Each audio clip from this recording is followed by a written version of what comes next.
on Times Now Super Prime Time. From Washington, we have Kush Arora, he's criminal defense attorney. From Delhi, we have the BJP spokesperson and advocate Nalin Kohli. From Washington, we have John Prabhudoss, president of the Indian American Christian Organization. From Delhi, we have Aryama Sundaram, senior advocate of the Supreme Court. From New York, we have Ravi Batra back with us, senior advocate from New York. And from Bangalore, we have Maroof Raza back with us. Let's debate this. Now, let's start with you, Kush, because you're joining us for the first time. I just don't understand, why what is happening right now, including the attack on the Hindu temple in Seattle, is not classified as a hate crime. I mean, Congress defines a hate crime. I want you to give me one reason why the incident in Seattle Metropolitan area of the state of Washington should not be classified as a hate crime. Well, I can't give you that reason. It's absolutely a hate crime, and we see that it has been or will be classified as a hate crime. This is generally an issue that's only a few hours old now. So for all this anger to be in place is obviously very appropriate. It is a very sad situation. It is a terrible situation. Why are attacks on the heels of that situation? The fact is, Kush, that you haven't done enough. You as in America has not done enough to keep your immigrants safe. At no point can you claim that you've done enough to keep hate crimes against an individual's religion in America out of your society. I mean, it's only last month. I think that's absolutely incorrect. It's completely I think that's absolutely incorrect. Completely incorrect. It is incorrect. Completely correct, Kush. It is incorrect that we have not done enough. Well, I disagree with what you're saying. Well, let me tell you why I disagree with you in turn. Because there has been a spike in attacks against Indians in your country. Despite that, it was only last month that the FBI started monitoring hate crimes against Hindus and Sikhs. There are issues there are issues in every single ethnic background. I am talking about whether you're monitoring hate crimes against Hindus and Sikhs. Are you monitoring hate crimes against Hindus and Sikhs? You just changed that. No, but problem is I don't understand this, Kush. Why don't you accept it? After Mr. Patel's incident in Alabama, there have been classifications now of Indian Americans as being a targeted group. 1 second, you need it. I don't understand. You haven't admitted that the incident on Mr. Suresh Patel is a hate crime or an act of racial violence. It is absolutely a racist crime. No, but is there an admission? You're saying it. No, you're saying it. I think that you've mentioned this on your program many times, sir. This is a point that you've driven home many times. No, the point I may drive the point home many times, Kush, but the fact is in the last week, we've seen an American being threatened by a quote-unquote skinny black man walking onto the streets. We've seen a law enforcement officer use a brown-skinned man as a prop. I've seen your coverage of that issue. One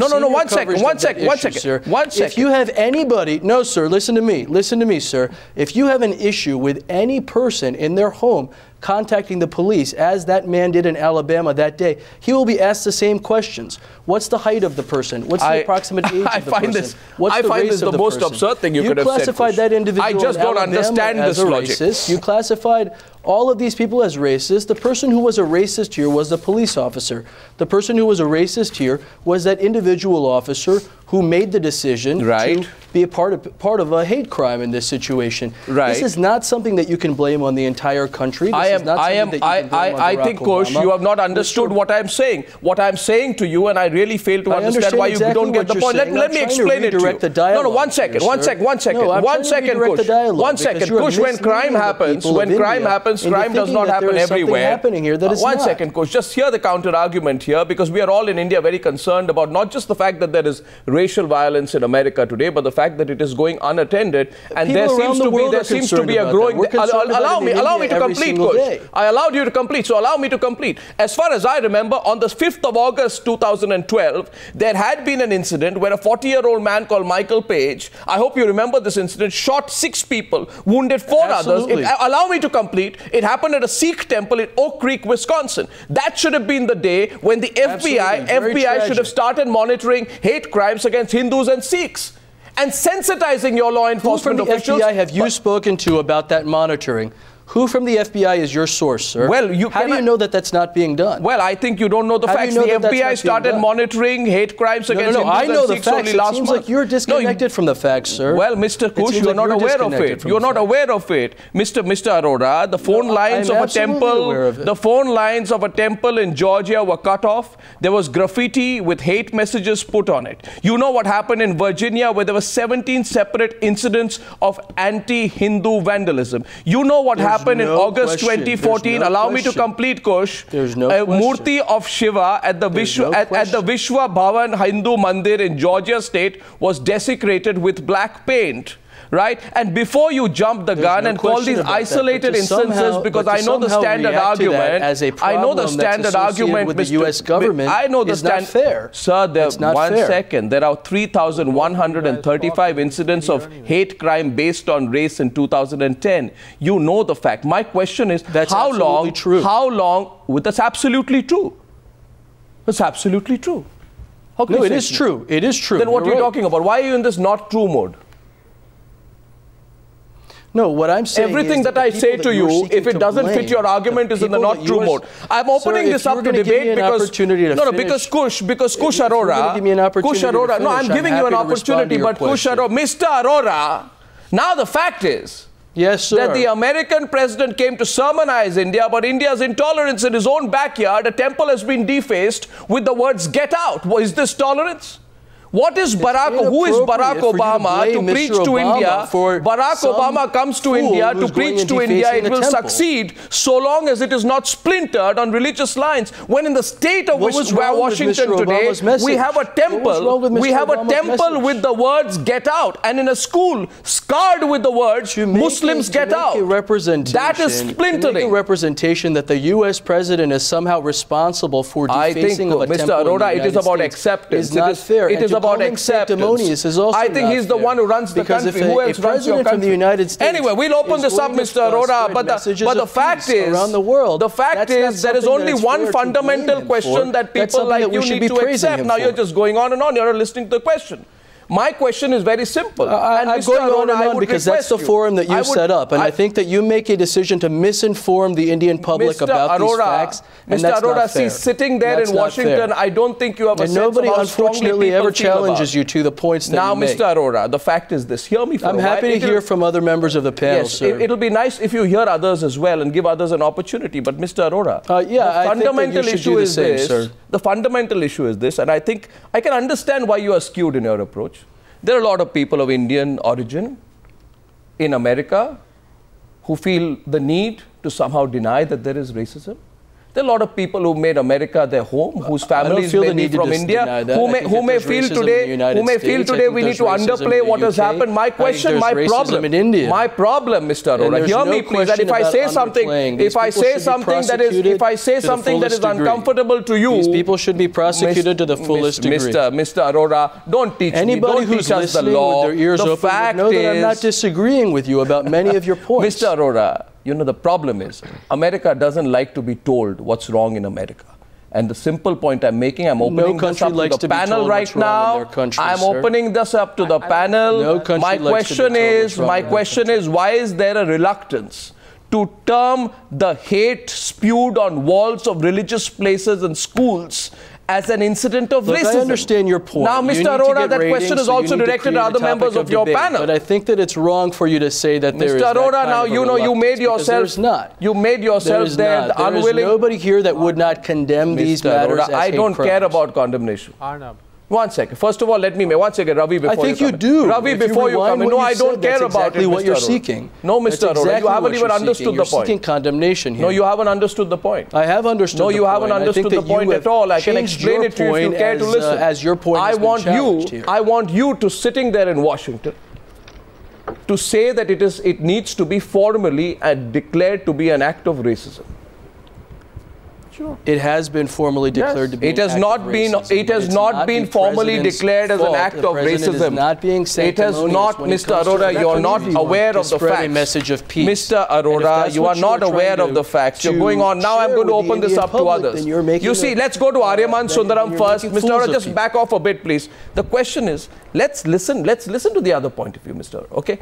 Let's get Nalin Kohli into the debate. I'll go to Aryama Sundaram in a bit. What, Nalin, is the reason why there seems to be a strong reluctance to accept what has happened in the Hindu temple in Seattle with Suresh Patel as an act of racism? Well, I mean, the question of racism is quite open and it has to be answered. The problem is that because there have been two statements in terms of religious tolerance by President Obama when he was in India, and it was perceived as a message to the government of India, by the media at least, and then it was followed up with another comment in the United States itself. So when an incident happens back home, what we'd like to see is action. And you can't, excuse me, have two sets of looking at it. If Gandhi would have been appalled in India, Martin Luther King would be appalled there. Absolutely. So, I mean, from that perspective, it is clearly something that raises concern. They are both serious incidents. Now, the second part is, as you were pointing out, there's a lot of... Just let me finish, sir. Just let me finish, sir. Just let me finish, sir. So I'm only pointing out, I'm not blaming, I'm not holding the President of the United States responsible for it. I'm merely pointing out that when comments are made about religious intolerance, they would apply even more stringently to those who make the comments. And when the United States has laws for countries and also looks at, absolutely, so therefore we need to see action, we need to see the guilty punished, we need to see something coming out of it, otherwise these questions will be asked. Yes, and the question... And there will be also attitudes. There's a more fundamental question. I'm going across to Ravi Batra now. Ravi, you know, first of all, I'd request our participants from Washington and New York to stop being so much on the defensive on this issue. The facts are uncomfortable, but they must be said. No, Mr. Batra. Mr. Batra, let me, for example... nothing about for example, Mr. Batra, allow me, Mr. Arora, to put a couple of facts here straight.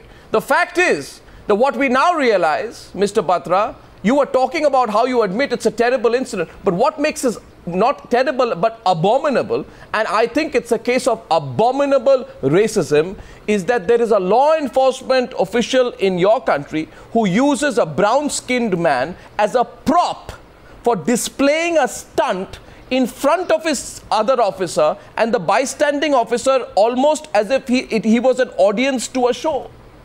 You know what happened to the case of Suresh Patel. Suresh Patel was being treated as a prop. Very unfortunate. Right? As a prop. Someone was teaching someone else how to tackle people in certain situations. So it is the kind of tackle that happens on a sports field. But it so happens the person you were doing it with, Mr. Batra, not you, the person, the law enforcement official, the policeman was doing it with happens to be a human being.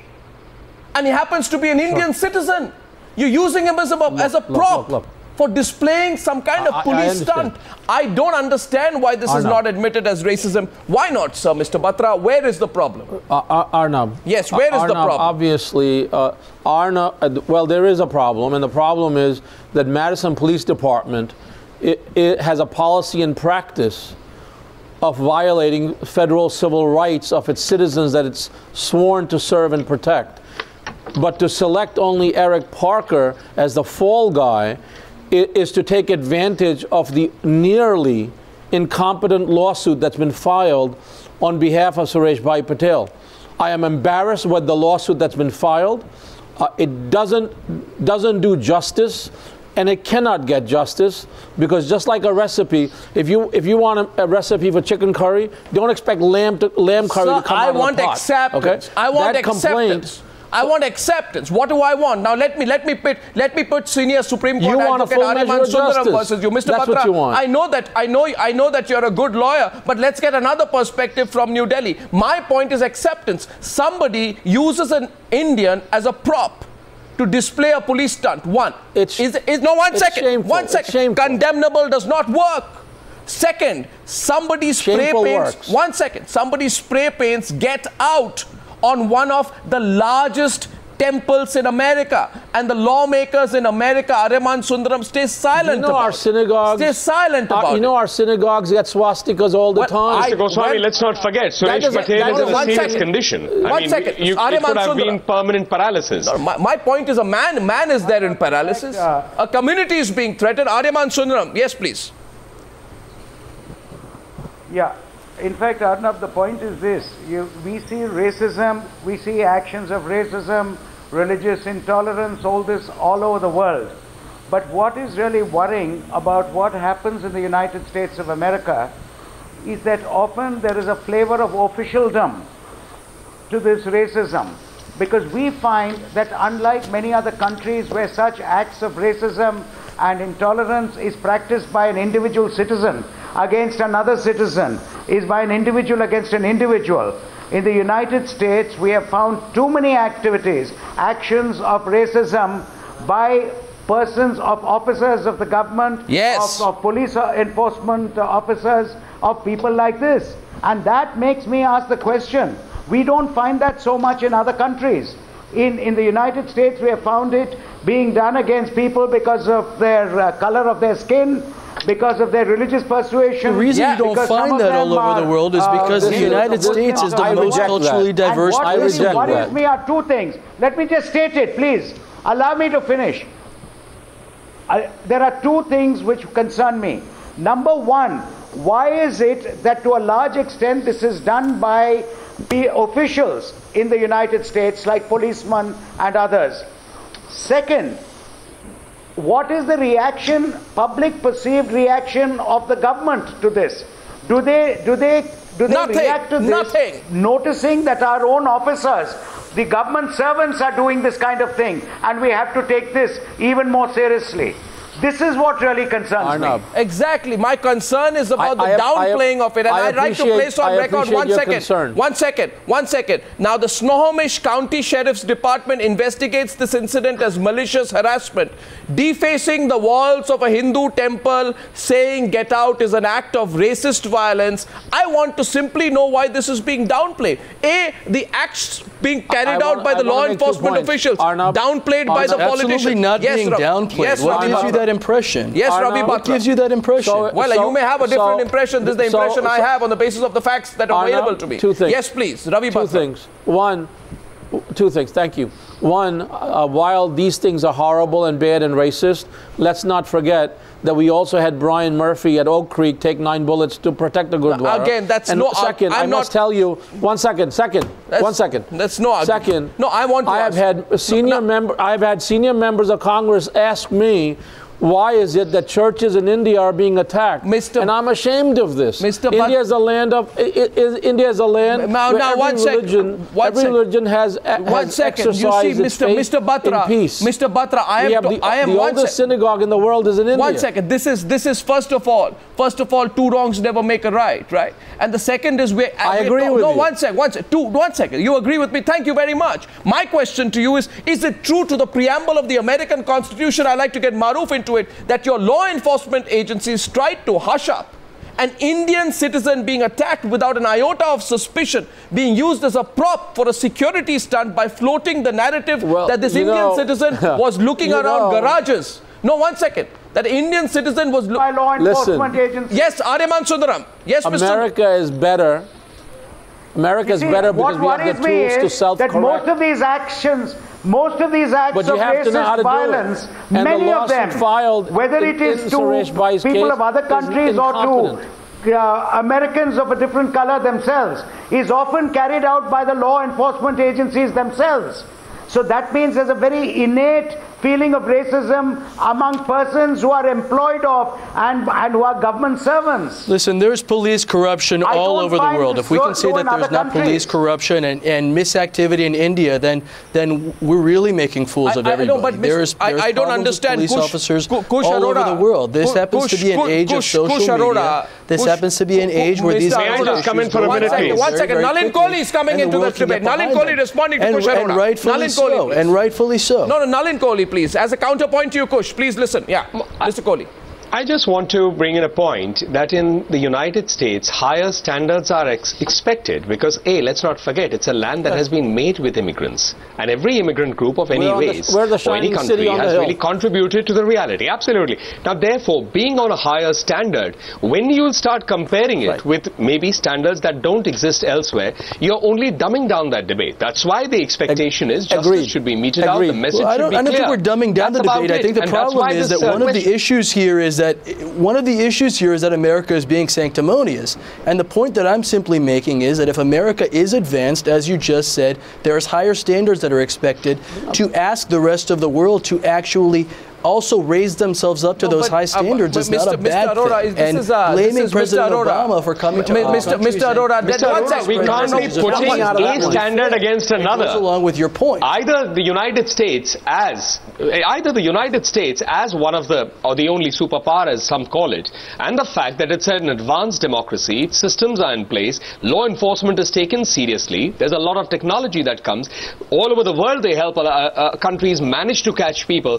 Here there are things happening in a pattern. At least it appears to be a pattern. And that needs to be corrected fast. No, because after all, every country is responsible for the acts of intolerance. Gentlemen, no, 28 minutes past 9. I need to get two other panelists. I need to get two other panelists into the debate. Now, Mr. Arora, with your permission. If you ask the African-American community in the United States the same question, they would say the same thing, that these things are happening in a pattern. Now, Mr. Arora, just pull back for a minute and listen. Okay, so I'll request you, Mr. Arora.